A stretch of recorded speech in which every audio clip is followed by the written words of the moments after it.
Any fun activities this weekend for anybody?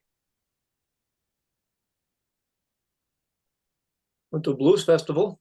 Oh, nice. Okay. How was that? Wet. Yeah, a lot of rain. Boy.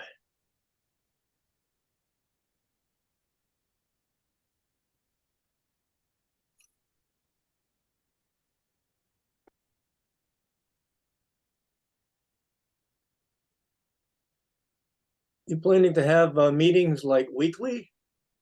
For the most part, I think maybe so. We are kind of just starting out. We've been doing mostly weekly. I think we had one bi-week on the 4th. But that's certainly like something we can talk about like as we get more established. And we certainly will have like more established meetings and stuff like that too. So yeah.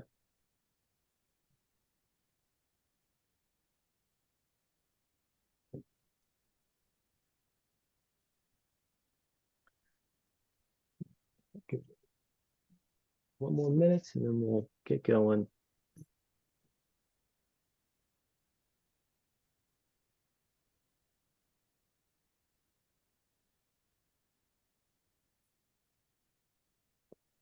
Hi PJ, Wayne, how's it going? Diane too. I think I might have missed you when you came in. All right, does my microphone work today? It does. I can hear you. Excellent. It's Pauline, PJ, either way. Oh, okay. Pauline, sorry. Yeah. No, it's fine. On the computer it says PJ, so that's fine. I may have someone showing up to pick something up at 6:30, and I apologize in Okay. advance. I'll Yeah. just mute it Yeah. Yeah. No and, worries. and step out. Thanks for joining But us. well, thank you for coordinating this. But last week I couldn't get the microphone to work, and then I didn't want to interrupt.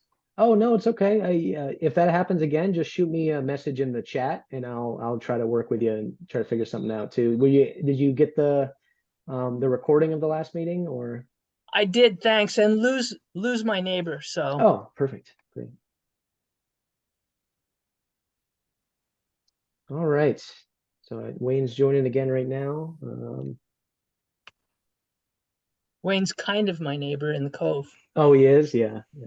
It would be interesting to see where all you are on a map, to see these interconnections. I think that would be cool. Oh, there's Anthony. Perfect. How's it going, everyone? Thanks for joining us again today. Appreciate it. We can kind of just jump right in. Just some updates from me on my, or actually, does anybody have any questions or concerns or anything like that? Anything they want to ask specifically? I'm good. Okay, perfect. Great. Awesome. I can jump right into a couple of my updates that I have. So I did, and I'm going to share my screen real quick just so you can kind of see.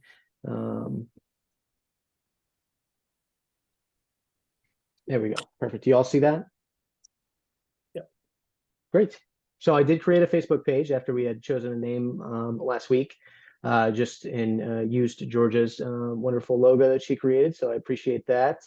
That is ready to go in that at least it's created. I did want to kind of have a discussion about some like I guess like housekeeping things for the page itself, and maybe just a little bit more clarity on like what we all want as like a group for that page specifically. So a couple of the questions that I have are the rules on the page, and like what type of page do we want to have? I know some people had expressed some desire to maybe have like buying and selling on there. And I just kind of wanted to open that to discussion about maybe some drawbacks to that and some benefits as well. Does anybody have any thoughts or anything about those? I think there are a lot of Sabattus pond or, Sabattus Lake and Fishing, Sabattus Pond Partners. There are definitely a few Sabattus pages where that could take place. So I'd suggest we try to keep it tight to the purpose of these meetings and information like that. Mm-hmm. I don't know how everyone else feels. I'm in agreement with you. Mm-hmm. Okay. Yeah, it makes sense. Yeah, I definitely think the same way.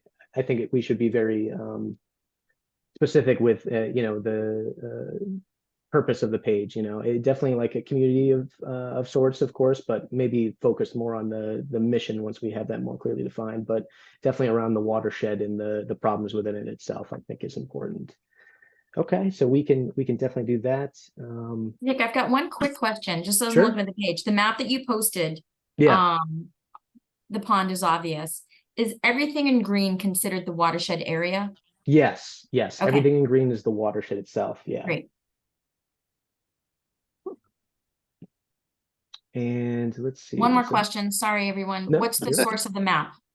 I have the citation for it, and I can put it in there. It's Cool. on a state document that I pulled, I think, from like 2013. So I'll throw that Awesome. on there. Yeah. Thank you. Just making a note. So throw that on there. All right. So admin rights and stuff like that. So I created a separate Facebook account, and I literally just named it Sabattus Pond with like a separate new Gmail account just to create it kind of separately. I added myself as an admin, and is there anybody that likes social media management or communications in that way, or would like to be involved in that somehow, in some way, shape, or form? I just wanted to throw it out there to see. It's probably best to probably keep it under a certain number, maybe 4 or 5, but just for people to keep an eye on the page. And it's not something you have to decide now. If you want to just email me too after the meeting, and I can certainly add you on as admin too. So I don't mind helping out. I don't want this all to fall on you. of course, I appreciate it. Yeah, no, Yeah, I've got a Facebook account. I can figure this out. It's very intuitive, honestly, and I have a couple of the pages and stuff that I've adminned in the past, and it's not bad. Yeah, it's good, and I think just specific messaging is important, but I think the posting of like our public meetings and like links to the YouTube account that I created as well for the videos and recordings would be a good place to start, honestly, and then pulling people to the page too for that. Like advertising on other pages and just letting it be known. But great, awesome. So if anybody wants to be an admin or be involved in that work, just shoot me an email, and Georgia, I will add you after this. We can get going from there. All right, so let's see. So for the YouTube page, so I did create a YouTube page as well, and I'll pull that up. Still working out the kinks of the banner on the YouTube page because it's got to be formatted a specific way, but I can play around with that a little bit. I did run into a problem with my phone number though. So I actually have 2 other YouTube pages just from like way back when and things like that. So my phone number cannot be associated with another YouTube page to upload videos longer than 15 minutes, which is like their verification thing. I don't know if somebody would allow me to use their phone number just to quickly do that. But that is the only thing preventing me right now from uploading videos longer than 15 minutes, which is Can't you create a Google phone number? I could, but I think it costs money, doesn't it? I don't think so. I think you can get free Google phone numbers with Gmails. Oh, great. I'll look into that then. Thank you. Yeah, because I remember at work a few years ago, we had to call people and we didn't want to use our own cell phones. And so YouTube will actually notice that it's an internet phone number and they won't let you do it. I've tried. Oh, okay. So you can try a Google number. You can get them for free. However, I think YouTube is not going to let you use that number. Honestly, I can just log back on one of my older pages too and just remove my number or delete the account and go that from there too. But if anybody does want to be added on to that account as well, it's again created separately with that Sabattus Pond email that that Gmail that I created.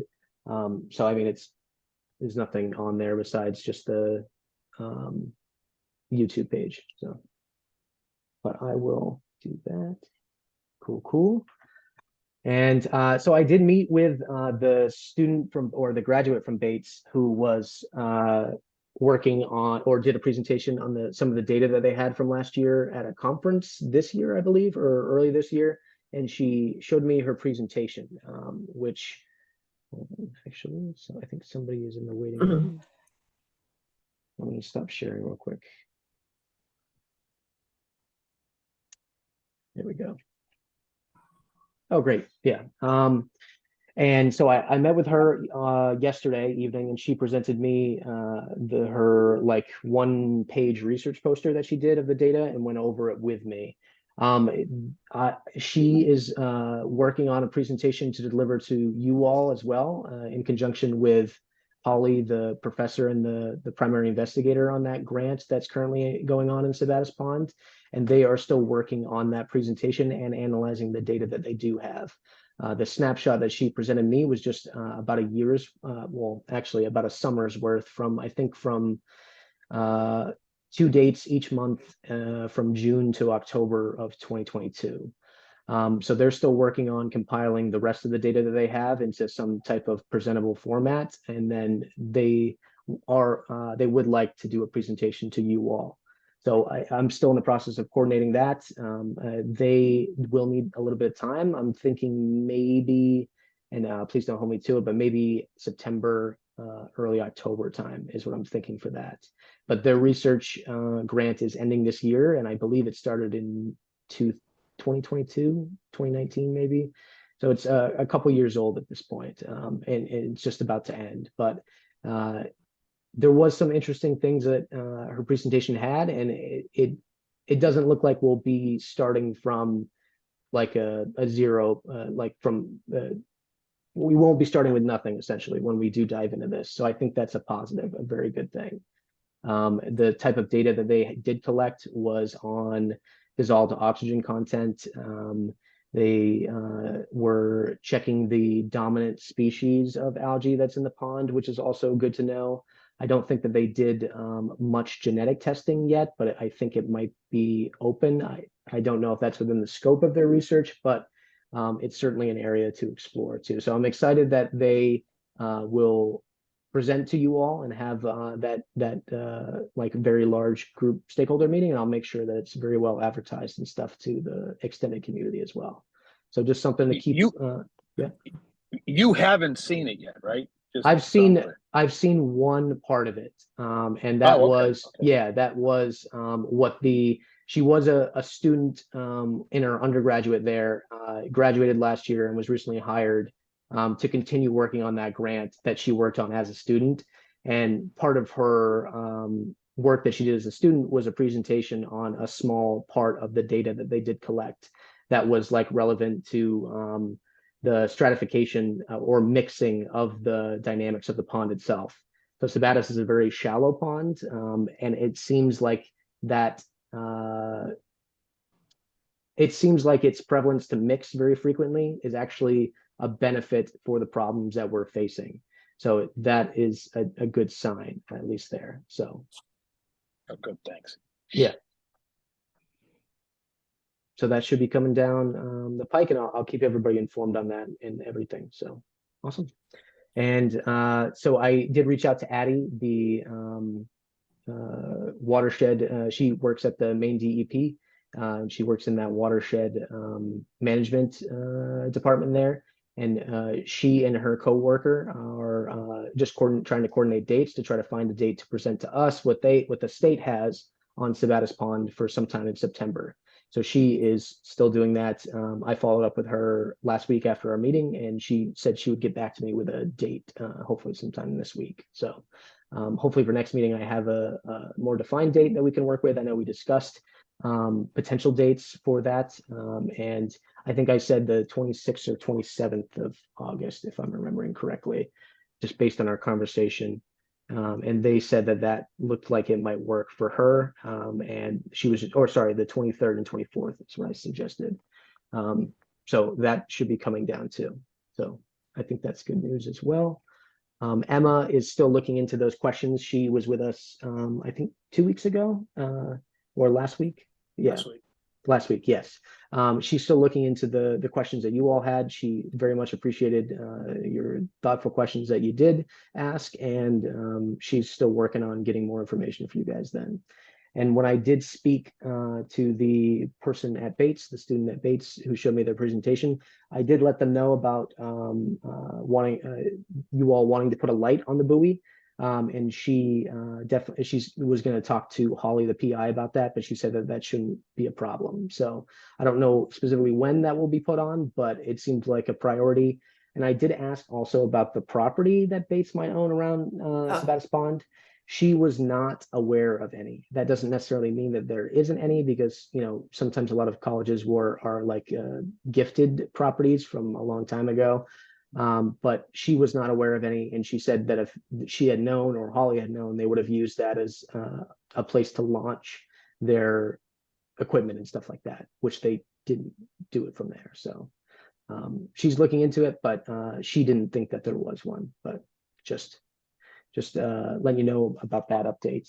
And that besides I'm going to share my screen again real quick, just because I think this is probably something we need to think about. And Georgia too had brought up a lot of stuff for the structure of like becoming incorporated in things that I'm sure she might be willing to talk about today. But we might want to think a lot about, we don't have to decide anything today, but definitely we should probably try to schedule a workshop session or form a steering committee that schedules a workshop session to really try to define what this organization's mission would be, its vision, and what its goals and short-term and long-term goals might be, and the values of the community organization as well, which are important for developing and growing, and like strategic focus and things like that as well. So just things to think about, nothing to decide right now.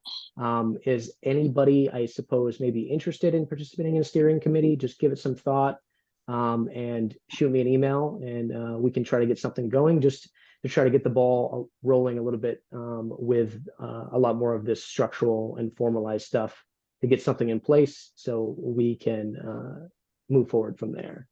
Does anybody have any questions, thoughts, or concerns on that? Nick, this is Anthony. Yeah. I'm probably stating the obvious, but I know people have already sort of done some research about other groups around the state, and go on their website and see if they have their mission, if they have a mission, vision, goals, values, if they have any of that posted. It might be helpful to sort of take a look, because we're sort of focused on one issue now, but maybe we see something that one of these other groups is working on, and we say, hey, we care about that. Let's add that. And then the other piece is, did we talk about reaching out to some of these different groups and sort of picking their brain about how they got started? And, hey, if you were doing it now, what advice would you have? What didn't work? What did work? And I'm happy to, I don't want to just throw that out there and say, let someone else do it. I'm happy to be helpful, but that could be worthwhile, because they may tell us, well, like I just said, oh, well, if we were doing it, we did A, and now knowing what I know, we would have done B. So maybe it would, as we sort of begin to think about how we grow, we might get some good info. I don't know if there is a list anywhere of all the different groups, lake associations or whatever they're called, are listed. I don't know if anyone knows if such a list exists. The state might have something, I think. Yeah. Oh, Georgia, I think you're muted. I'm muted. There is a list, and I briefly landed on this page. It had a list of all of the lake associations. I think it might have been for the whole state. So I'll go back and try to find that.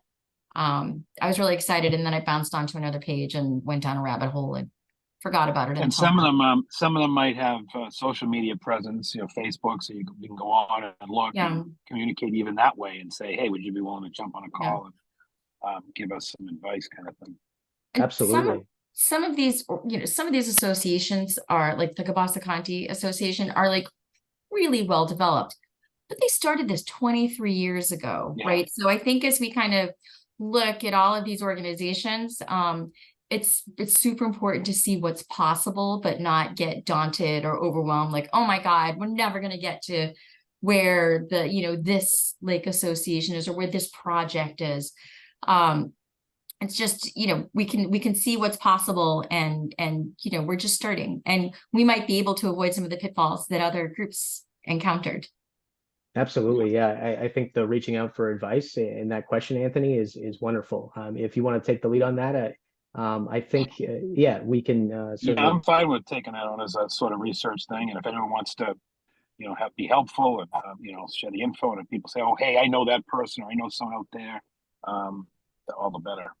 Absolutely, yeah, just to avoid those pitfalls. And I really like your point too, Georgia.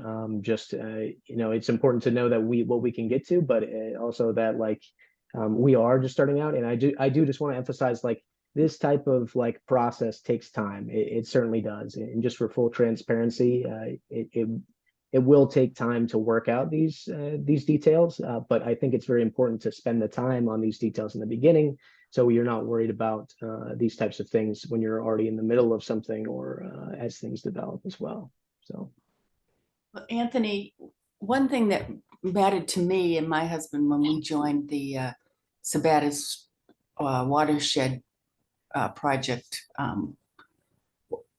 we used to have to go to meetings at the town hall in Sabattus. I think it was once a month at 7 o'clock at night. And it's often cold and snowy, and it's a huge difference to go to the town hall as opposed to coming to a Zoom meeting. It's huge. Oh yeah, yeah. So it was Definitely. it was the logistics that in our situation we just ran out of steam of wanting to go out to meetings. Yeah, I bet. I totally see that, especially in the Yeah. winter. And yeah, honestly, in the summer, right? It's beautiful out in the summer, Yeah. and people really want to drive Right. to some building and the be room outside. was in the basement of the Sabattus town hall. It's just it was not an appealing event. Yeah. So Yeah. Nick, you know what that says is that you're utilizing, and so many of you knowing how to use Zoom, I think is a wonderful advantage. Yeah. I mean, yeah, barriers to engage, barriers to participation in any type of civic organization, travel and location is certainly a huge factor in that. I mean, there's studies, many studies that confirm those things.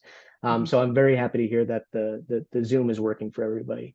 Some may seem or think it's a little impersonal, but I think the added benefit of increased access for people, and if they're traveling or if they're even on their way home and just being able to listen, I think that is a huge benefit for this type of work. So thank you, Donna. I'm glad to hear it's helpful. Yeah. On that topic, how do some of you mute and not have photos? And is there a little tiny tutorial you could tell us about how to?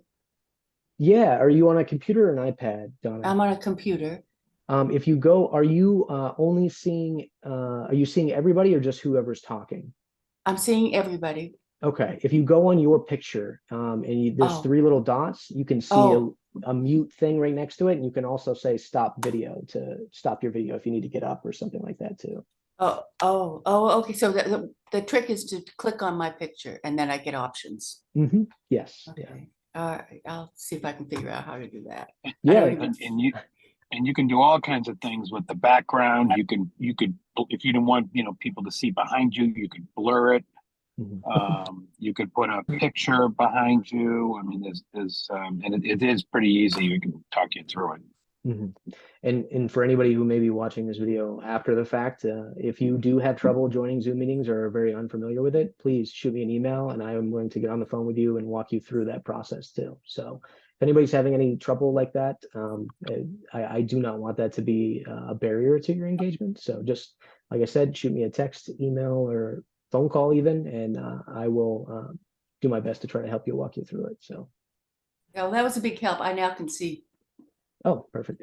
I can now see that I have options. Okay, thanks. Yeah, yeah, absolutely. And then the last thing for me is actually that is it. I've covered everything. Yeah, I've got everything. Georgia, did you have an update on the loggings thing? Yeah, so, and for anyone who doesn't know, we're talking about the timber harvesting that's happening in Sabattus on 132 on the mountainside, right before the Wales town line. So if you're heading towards Wales 132, it's on your right. It is, so I've been in touch, well, I emailed the ranger who was assigned to this project. So when someone's going to conduct timber harvesting, there are different sizes and classifications, but they have to file a notification with the state, and they have to, they've got to provide certain information that the ranger signs off on. So I got the notification, and I got in touch with the ranger assigned. He's out of the office for a bit, but I got an out of office notification. So I went to, I don't know, I think the man who's a supervisor, Oliver, and I expressed interest and concerns that this is right across the street from a pond that is a great pond that's on the priority list for the state, and asking questions about what were the plans that were expressed by the owner to prevent erosion, which they're required to note, and which the ranger signs off on, and how was this, what looks like clear cutting, how is this timber harvesting for the health of the forest and the trees, which is something else that they have to provide information on, and that the ranger signs off on. So Oliver emailed me back and said when he was able to, he'd take a visit out to the site. And then I responded and said, can you let me know what your determinations are once you do that? So that's the latest with that. And I don't know if anyone has had a chance since the last meeting to take a drive by, but I encourage it. And but you got to look up past the trees. Yeah. So additionally, Justin could not make it this evening, but the code enforcement officer, hang on, let me just get into my notes, excuse me. Here we go. The code enforcement officer, and some of you might know him, Jeff Burrell. He's also on the Sabattus Dam Commission. Called Justin back, and he said that somebody called about a month ago and complained to the office about the clear cutting that was happening. And he went out to the site and saw that they had nailed a notification to a tree, and he didn't take any more steps. So my understanding is that Jeff used to be the code enforcement officer for Lewiston, and now he's in Sabattus. And he said, I'll have to do some research. So I'm not sure that he's really intimately familiar as, like, you know, a code enforcement officer up north, where there's a lot more timber harvesting, with what the requirements are for someone who's doing this harvesting. And they have to get approval from the town, and they didn't get approval from the town. But I'm not sure that Jeff knew the details of what a timber harvesting or what a landowner is supposed to do. So Justin and I are going to provide Jeff with some information as to what the requirements are. You know, my understanding is, and full disclosure for everyone, Anthony and I are in Massachusetts, and we were up as much as possible. But with the rains, he said that stuff's been washing down across 132, which is a concern, because then that lands in the watershed area. So that's my update for the timber harvesting. More to come, people. More to come. Thanks, Georgia. Great work. And Justin too. It's the responsibility of the person doing the clear cutting to reach out to Sabattus. Is that right? Yeah, they are supposed to get approval from the code enforcement officer. I do know that Sabattus has been without a code enforcement officer for, I think Jeff Burrill is a recent hire within the last month or two. Yeah, there are two part-timers right now. Yeah. That sounds familiar. Yeah.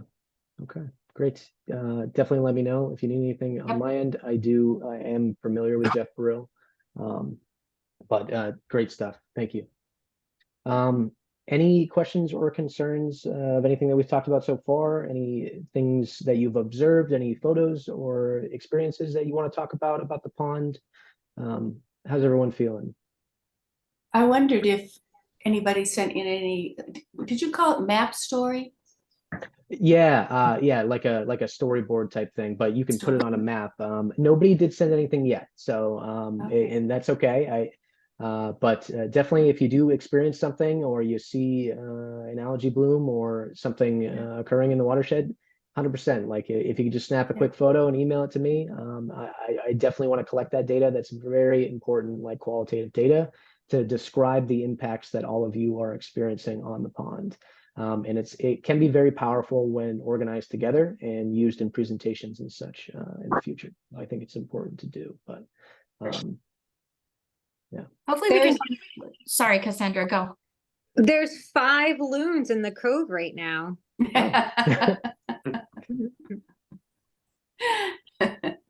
Well, Nick, That's my contribution.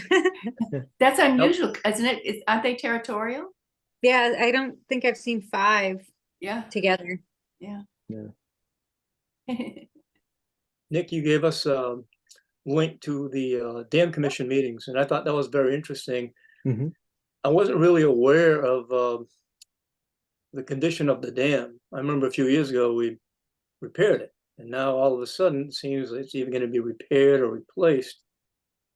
You know, some sizable cost. So can you keep us up to date on that? Absolutely. Yeah. Dan Garrett, who's a regular person in attendance in these meetings, he's on the dam commission. He was unable to make it tonight, but he's our like de facto, I guess, liaison to that committee in that way. So he's very familiar with it. And I will, every time they have a new meeting and they have it on the even months, sorry for that that correction out there, but they have it on the every even month on, I think, the first, what they say, the first one of the first days of the month. And I will make sure to follow up and get the most recent meeting minutes and stuff like that to keep everybody informed. And I'll post them in my Google Drive, and I'll repost the links to the new documents for anybody who wants to see them. Eventually, you know, as this progresses, and of course this is down the line, I would love to get like a website going just so it's very easily accessible to people, things like that. So. And for everyone, for anyone who wasn't here during the meeting when the project was described, one of the big concerns about repairing or replacing the dam was when it was going to happen. And it was going to happen per the permit from the state during, I think it was July and August. And the pond was going to be drawn down in addition, more than it's usually drawn down. So I think it was an additional, I think it was 4 feet. And Nick, please correct me if I'm wrong, but it was going to be drawn down. So a total of 8 feet during the hottest months when in a good year, you get algae bloom. And there was a lot of concern that if that happened, that there was a possibility that the algae bloom would just overwhelm the lake and the lake would become hypoxic, which would mean dead essentially. Yeah, with the drop in water level, that of course means that there's less water and less oxygen for the bacteria that do decompose the algae once they do die and go to the bottom, which increases the risk of hypoxia. There's a lot of unknowns there, but that is definitely something to keep tabs on, and definitely something as this thing progresses. It has I'm almost all the way through those meeting minutes from back then, but I think the dam repair project is scheduled for next year. Correct? Is that right? Or is it 2025? I thought it was 25. Yeah, I think you're right. I think it is 2025. But a lot of stuff to consider before that goes in, and 2 years might sound like a long time, but it can come really quickly. And there's no doubt that that dam needs to be replaced. Lou, it has been like a topic of discussion for decades now in Sabattus. They've done repairs to it, of course, but I mean, I think that dam originally was from the 1960s or 70s, sleeper dam, and was actually given to the town to manage, I think back in the late 1960s. So, I mean, it's been around for a long time. So definitely no question that it would need to be repaired or replaced significantly. but unknown right now that the true complexity of the impact that that would have on the pond and the algae blooms. But definitely something to be concerned about for sure. So Why wouldn't they do it in the winter? apparently they have problems with the permits. The state agency is not able to give them permits in the wintertime, if I'm remembering correctly. Yeah, But there's a very specific window they're allowed to do that type of work. Yeah. Mhm. I'd suggest we explore it only because the state has put the pond on a priority list because of the algae blooms, but then it's permitting for a project that's going to potentially exponentially increase the algae blooms. So I don't know, maybe the state's willing to move on that for that reason. Mhm. I think you would have to Specifically, advocate that position. You, Yeah. you would be a great person for it. I'm doing down. that. I mean, it's just common. What are we I- getting? Do we have, is it like $5 million or for anybody the know? dam replacement? What, are there any quotes for the dam replacement that has to be divided by 3 towns? I don't even think I think they're pursuing grant funding for it. I don't Yeah. even know if the funding is secure yet. And I have not I didn't see numbers. Lou, I don't know about you. Did you see any numbers in there in the meeting minutes? I don't remember, and they're not sure if they're going to replace or repair at this Yeah. point, from what I saw. But years ago, when they used to drain the lake quite extensively, Georgia, like probably as much as you were talking about, they did that for 20 years, and they did it in the fall, well, right after Labor Day, and it didn't seem to, make it hypoxic with the concentration of algae, and that's when the algae really was blooming. So I think that would work, but it would be nicer if they did it later than July, like you say. Yeah. You know, after Labor Day would be fine. It would give them a pretty good window to work. I don't know how long the project would take, but that would be. And the last time we did repair, it was in the fall too, and they did a little extra. And you got to do what you got to do, but Absolutely. But Great point. it's also the fish ladder, I think, was a topic of discussion for the dam as well, Mhm. and a source of funding. Yeah, I believe they are working in collaboration with the National Salmon Federation Association or something like that, I believe. No, it's the people who run the Lobster Association. I forget their acronym or name or whatever, but it's essentially the lobstermen. Oh, interesting. And they would they- be, and Oh, they would be advocating that we have no dam at all. Is that my understanding? Just a fish No, ladder? no, a fish ladder. So they've actually, that same organization, again, their name escapes me. They funded the majority of the removal of the dams coming up to our dam. So along Sabattus River, they've taken out all those dams. The last one being in Lisbon, and the reason why our water was so high up into November last year was for the removal of that lower dam.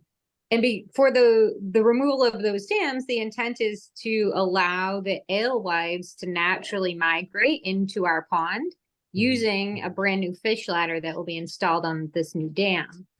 The reason why the Lobster Association likes this is because they then come in and harvest those alewives for bait for lobster. Okay. So they have like an interest in creating a resource for the bait for their industry, essentially. And they've done that, and they've done it in a few other ponds in Maine. Highland Lake potentially might be one of them, if I'm correct. Where they've installed these fish ladders to allow the natural migration of these fish. However, there's also been studies, or they're studying how the increase in the number of alewives impacts the quality of our water. Mhm. Right now, when we get alewives, and I'm not sure the frequency lately, but they put them in, like they dump them in a truck, and they have a pretty restricted number of how many that they allow in and grow and then harvest at the end of the season.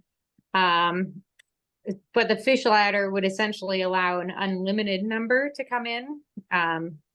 So that it kind of changes the ecosystem of the water. Is there a negative impact? Is there a negative impact? Well, that's hard to say. I'm not like a scientist, so I'm not really sure what it is, but it does so the fish themselves eat a type of bacteria. And the way that I understand it is that by eating one type of bacteria, it allows another bacteria to like grow, I guess. So there is an impact somehow, positive or negative. I think there's a lot of factors that I don't know. That's fascinating. I just want to say that also speaks to the need for what we're doing here and forming a group that can be a voice for Sabattus Pond and the watershed, especially the pond, but also the watershed. Absolutely. Yeah.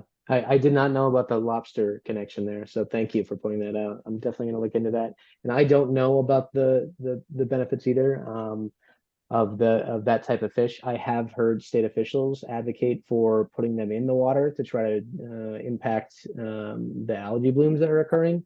I have not really stumbled across much research confirming that when I did look, but I'm definitely going to dive deeper, especially with that lobster connection too. So. Yeah, I did attend at one point many months ago one of the dam commission meetings, and a gentleman from the organization that was taking out that dam in Lisbon was there to speak. I'm sure you might be able to find his name in one of the meeting minutes. He would be very well versed in explaining how that all works. Yeah, no, I think his name might have been Justin, but I'm not sure. Wasn't it Livermore? Lisbon? You think it was Lisbon Falls, not Livermore? No, Livermore is up north. So Lisbon is downstream. So it was a dam downstream. It was downstream. Oh. Yep, of us.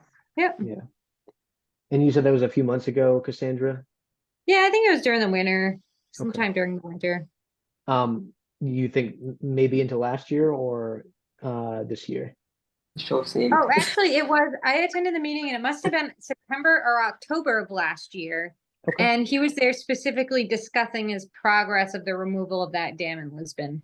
Okay. And they actually they were discussing holding the water up higher. So, late into the winter or early winter, I guess, the water was much higher this year.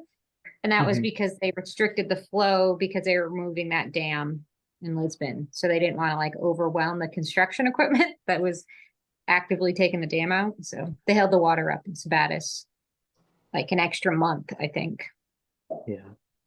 Thanks. I'm gonna definitely look into that as a potential resource and somebody to talk to as well, especially if that process is going to be most likely repeated. Because I think there's two dams on the Sabattus River that still need to be removed: the Sleeper Dam and then the one right after the bridge.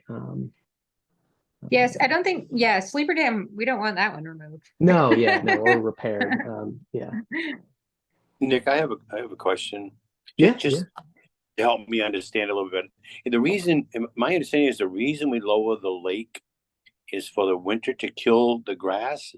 Is that what that's all about? Why do we lower the lake? What is the reason for that? So the Dam Commission would definitely be the best person to ask that question. I can tell you best practice for dam flushing policy that I've researched and reviewed in lakes like Sabattus with algae blooms is to typically do it during peak bloom season, which, as you know, is not around the time that the dams are usually opened, which I think happens now after Veterans Day. Is that right? It's in October or? Yeah, Yeah. October 15th is their target. Right. Yeah. And I know I going through all of those old documents from even before the Dam Commission, back when Sabattus was just the primary person or the primary community responsible for opening and closing the dam. There is a lot of conflicting values between recreational use of the pond and pond health, essentially. And people typically do want to use the pond for recreational use, and lowering that any other time earlier than October would impact that. And decisions were made, I think, in the past to kind of prioritize that recreational use.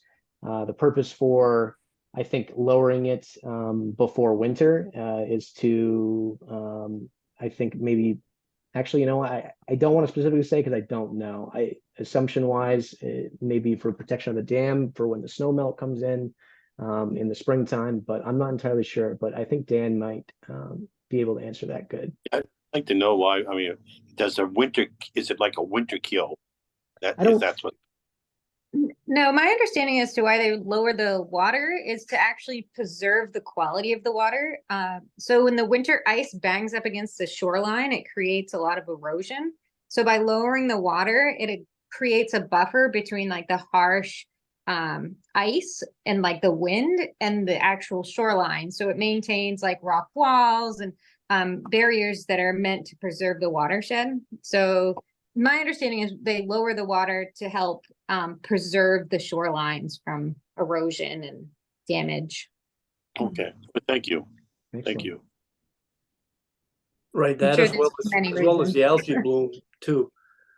The algae bloom was, I think, one of the first reasons why they started draining the lake. And then also for protection, I mean, if they wouldn't drain the lake in the springtime, we'd be flooded. You know, Mhm. sometimes we're flooded as it is. In fact, one year we had major ice damage on a lot of shorelines. But I had a question about the alewives. There was a question when they first were introduced, was that going to be affecting the fishing? And people were afraid that the fish would eat that and they wouldn't be catching fish, but it didn't seem to make any matter. You'll be happy to hear, Wayne. And the other question I have was, how do they harvest those things? They use nets? Mhm. Yeah, so when they actually open the dam, they place nets below the opening and catch them right as soon as they pull the plug. Cool. So Awesome. Do we know how many they put in now? You said it was a limited number. Do you have any idea now?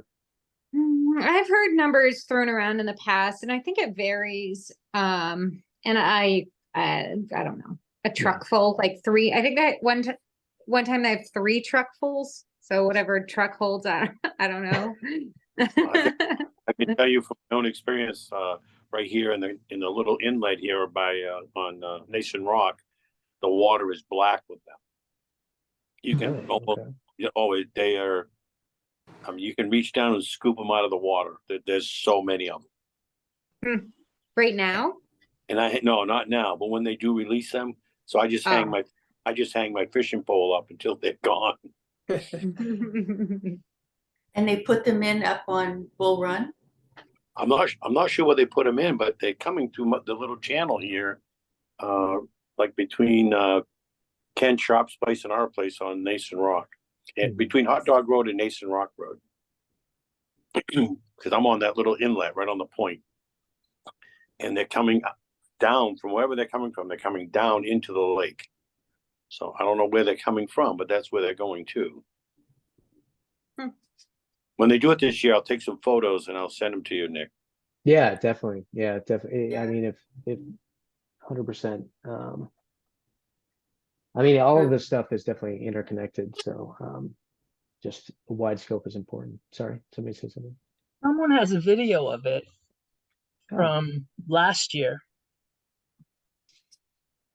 Of them dumping the trucks? No, of the alewives just swimming right by the shore around the docks. Oh, okay. Yeah. Well, I've never seen them, so it would be interesting to find out where they're deposited. Yeah, into the I have a lake. video on my phone of them at one point in time. Oh, you do? Of like them Yeah. swarming almost. It's Yep. tons of them. Yeah. It's amazing. Yeah. Interesting. Okay. Awesome. All right. Getting closer to 7. Any other additions or anything like that? And then we'll talk about plans for next time and maybe next steps. Nick, I have a question. It definitely seems this week that there are, a few more people. Mhm. Do you have a sense do you know how many people are watching the tape of the meetings? I'm just trying to get it. Do you get a sense that more and more people are sort of kind of paying attention and showing up, and just wondering? Yeah, so it's difficult. I have not implemented any type of measuring system yet for that to figure out where that interaction is coming from. It is definitely something I want to do, just to be able to see what is successful and what is not, because that's, what's the point of doing a lot of this stuff if we can't effectively communicate it to those who we need to communicate it with. I do get reached out pretty frequently, a couple times a week, from people who are not on our email list, but that have watched the videos. So at some point, somewhere, someone is sharing that links that I send out through email with other people. Google does not let me see who has clicked on the videos I upload unless I buy Google Suites. So I would have access to that. And when we upload them to YouTube, I will be able to see where those connections are coming from, and specifically, I think the region of the country where they come from, which most likely will be, Maine, but definitely. And I think Anthony, the posting that you've been doing on Facebook is great, and we certainly need to keep that up. I guess, and this kind of leads into like what I wanted to talk about maybe for next meeting. So I can do the work on the Facebook page that we had talked about, make those rules in place, and then we can just start sharing. We can start sharing it on the other things. It can be kind of like a central location for right now that we have, and just reaching out and letting people know that the page is there. I plan to start posting the links to what we're doing on there as well. I can send you all invites on the email list too. If you all just search Sabattus Pond Watershed Watershed Project, you'll find it on Facebook too. And I'll put that in the email blast that I send out tonight after this meeting as well. I think we really should try to get started on the mission and like vision and stuff to try to really kind of get the ball rolling in that way. I know I talked about earlier, like essentially like a steering committee to kind of like really focus and work on that stuff. Like I said, just in the meantime, before the next meeting, for those of you that are in here now and those of you who listen after, shoot me an email if you want to join that committee. I think we're going to really try to get started on defining and clarifying some of this stuff so we can move forward with that type of organization and incorporation of the nonprofit. Is that? I can help. I mean, I'm happy to work on a mission statement. Absolutely. Okay. Yeah. I've done a few. Yeah. I'm happy to help too. Great. They're pretty short and sweet. They are. Yeah. There's just yes, they are. And I think the goals and the values thing, I have some ideas that I'd like to try to do. Just kind of like these things called group value sessions later down the road. But it's essentially like, I think it's very important to get a very clear understanding of where we all are as a group. And for those who don't attend the meetings, but still, actively engage in watching the videos and emailing after the fact and that type of way. To really see where the people's values are and what they do value about the pond and the watershed. Because honestly, like any solution or attempted fix to try to address some of these problems within the watershed would really, be done by you all or impact you all. So it's very important that we have those types of things defined, I think, and have the buy-in from you all as the stakeholders in that. So.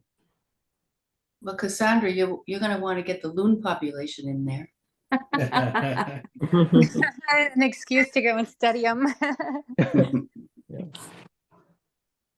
I was also really encouraged last week by what Emma was saying. I wasn't there last week, but I watched the recording of there being money available, and we're kind of doing this at the right time.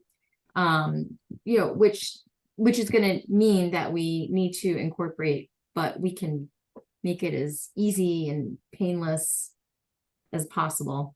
Mm-hmm. And that type of structure that comes with incorporation and being a nonprofit does have hierarchy within it. Just a board of, you have to have a board of at least 3 people, I believe, and you have to have officer members as well. So either a president or chairman, vice president or vice chairman, secretary, treasurer, that type of stuff. I know there was some hesitation when we kind of first started about wondering what that might look like, or maybe becoming a little bit too formal. But I mean, there are certainly ways to do this that I think that we can kind of keep our very informal way that we communicate now and like meet now, but still have those structures in place and an active membership as well, to like get the access to the things that we might need in the future, like funding, and to also provide some sense of structure as well, which is important in ways. And I think when we're talking with these stakeholders, like the state, even the town of Sabattus, and Green and Wales, and the Dam Commission too, it's going to give us some heft and some weight behind us, and I don't know, gravitas, as opposed to we are a bunch of concerned citizens, which is important, but we can take that one step further. And they probably won't want to give money if it's not somewhat formal. No, we can't get money without incorporating. And think about it like this too. It's about funneling the power that you all have as individuals, and your impact that you all have as individuals too. Together, I think we all are a lot stronger than if, one person just calls up a couple times a year and makes a complaint about the pond itself. I mean, things like that have been happening for, I've seen the documents for over 50 years, and we're still in the same place. So I really think, collectively doing that is what's necessary to try to really effectively address this problem. So. Okay. Wayne, did you have something? No, I'm just processing the whole thing. Yeah. Georgia, Georgia, you're an attorney, right? Yeah, he is too. Oh, you're both attorneys. Yeah, not Okay. selling them down the river. We don't do this, but I can read statutes, I can read regs, I can figure out the legalese. So that should not be an obstacle or a deterrent for us. Oh, it sounds like a real ace in our pocket. Absolutely. Yeah. The other thing, getting back to the people who are involved,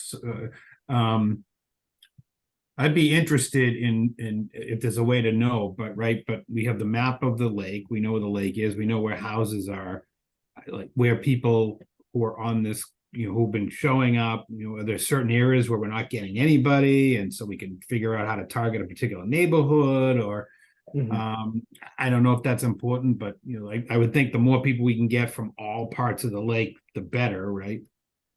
I haven't let anybody know this, but I've been working on a communication strategy, an overall communication strategy for outreach and engagement, that I'm still working on. It's because I've had that very concern too, and accounting for like who's currently involved, and their skills and knowledge and stuff, I think is really important too, and just kind of like reaching out to the communities and organizations that we have not reached out to yet, and then also going back over the ones that we have already touched upon in the pond groups and other organizations like that, and just kind of expanding. So that is in process. It does take a little bit of time. I'm still trying to apply for jobs too in the meantime between all this stuff. So And get that's a married. full-time job, and get married too. Yeah, right. Yeah. You got some other things going on. You have a life. I'm going, it's going. So I'm feeling better about it. And I hope to have something for you all by the end of August. So, yeah. And the other thing, I'm stating the obvious, but I mean, obviously, everyone here, I assume, is a property owner, but it's so important that people who actually are registered to vote in Maine, that they're much more willing, elected officials, to listen to people who can vote, as opposed to people who, although they own property and pay taxes, are not. So That's us. those are the people who really are gonna, I think, carry the day, of the people who live in Maine and vote in Maine and all that. And I mean, the continued advocacy to your neighbors and talking to them, and just, even just bringing it up is huge. Like, I can't tell you, Wayne has sent me multiple people my way that I've emailed out to that have joined this. And Thank you, Wayne. yeah, it's been great. And other people have as well too. Like I said, I've gotten numerous emails from people who I hadn't reached out to, but then reached out to me either on Facebook or through email, which signifies that other people are also forwarding our messages around to people, which is a great sign. Like I said, I would really like to figure out where those are coming from, or like what is effective and what isn't. But that's of course down the line. But definitely keep up the engagement. I highly, if the dam commission had virtual meetings, I would be there every time. But they only have in person conveniently at this time. So I highly encourage you all to attend those meetings. Also, even attending your local select board meetings and stuff like that too, and just saying, like, asking your elected officials' thoughts on the pond, like, and those concerns, like, that's like where this stuff starts to heat up, and applying that soft but still pressure about this subject that's important to you all, and certainly needs some action on. So raising that concern, the squeaky wheel certainly gets the grease in most circumstances. So definitely reach out to your local elected officials. There's quite a few of even our state elected officials that I've talked with that are on our email chains. So I don't think that they can say they aren't aware. So they've been on for a solid month and a half now. So hopefully this type of stuff is reaching them. But yeah. I think the new word for squeaky wheel is influencer. Influencer. Yeah. On Instagram and stuff. Yeah. And I don't know. In terms of all the federal money that was floating around, I mean, there was a lot of money that was given to states for environmental type things, and maybe there's no way we're going to be able to get up and running. But I wonder if there's someone who can reach out to one of the I'm not sure if it's one or multiple Congress members of Congress or state or U.S. senators to find out, even if it's talking to the staff, right? Is there still money available? This is the kind of work we're working on. Maybe we get a sense of, this money will be around for X number of years, or I think it's worth at least figuring out if there's anything right now. I mean, maybe it's a dead end, but I don't think it's a dead end. I had a conversation about, I think 3 or 4 weeks ago now with Garrett Mason. He's the county commissioner representative for Lisbon and Sabattus. And he was very interested in what we were starting and what we were doing. And he offered to get me in a room and present some of this stuff. And because I talked to him about my research and the work that we're all doing now. And he offered to get me to make that connection to either Susan Collins' office or Jared Golden's office. Awesome. I 100% plan to take him up on that. I think it's a little too early. I think we should really be an organization, because they don't give out non-organizations usually sums of money in that way. But definitely something on the plan. So and that was, I think I remember you talking about that. Wasn't that before you sort of made the connection with Bates? Yes, yeah, it was. Yeah, so I mean, if we're able to get there, right, being able to bring them in maybe too, that would be, I would think, help. That could be helpful, I would think, if they're coming in and saying, yeah, we've been studying this for X number of years, and supporting what you're saying and we're saying. And that's part of the conversation I had with Abby from Bates, the student, or now the graduated student that works on that grant. I very lightly approached the subject, just potentially seeing if Bates might be open to something very much in the future, because a lot of these times, in my experience, these watershed projects and these associations usually work in conjunction with some type of research institution to, one, fulfill some type of research obligation that's beneficial to the field, and also to provide a lot of expertise in that way. Of course, it was very preliminary, and she didn't want to speak for the Bates at all, which I understood, but it's definitely something that we could pursue, and I think that we should possibly pursue. Because although like I said many times, I am very engrossed in the science behind this. I am very much a social scientist in that way, not so much a hard science person. But I think it's very important to have that type of expertise in your pocket, essentially, or in your corner collaborating. So yeah, I think I'll reach out again to Thomas Martin, that he was the state rep that lives across in Green.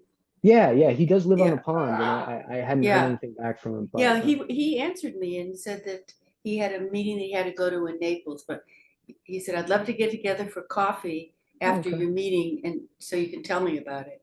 So Absolutely. I'll follow up with him and see if he wouldn't start to get in on our Tuesday night or Wednesday night conversations. Yeah, absolutely. That's definitely beneficial. When do you all want to have the next meeting?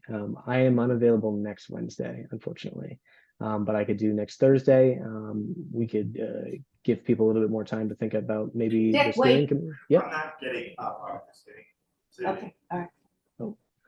Sorry, Oh no, you're okay. my husband had he broke his hip this weekend, and Oh, my God. How's he now doing, he's Donna? well, he's just started moving around on the couch, and I didn't want him trying to get up on his own, so he says he'll just sit there. So I hope it gets better soon. what are you gonna do? All right, now I'm out of here. He's gonna pee. Okay. I'll see yeah. you. I'll be Have at a the good next time, meeting. Donna. And thanks. Bye bye. Yeah, of course. Bye, Donna. Bye. Figure out how to get out of here. Does That's next good. Thursday work for people? Yeah, does next Thursday work for people for the next meeting? I feel like it's helpful to, at least in these really early stages, to kind of just keep the momentum going until, just. Okay. You need to pee? Yeah. Hold You on still one in- second. She thinks I think she thinks she left. I did. I just removed her. So You're so kind, That Nick. was too funny. there we go. Okay. So yeah, next Thursday works. Sorry, Georgia, you were saying. No, I was just saying, I think just, we're early days yet, so I think it's good to just keep the momentum going for right now. Absolutely. Awesome. Cool. Any I- questions? Oh, yep. Go ahead, Wayne. I have company coming in from Florida, so I'm not sure if I'll make this call, Mhm. but I will try. But I'll definitely watch the video the next day. Nick. Awesome. Cool. I should have the YouTube page up and running by that point. So Good. I am going on a fishing trip to New York with my brothers and dad tomorrow to Saturday. So I will be out of commission until then, but I'll get back right on it on Sunday and everything like that. So Beautiful. Have fun.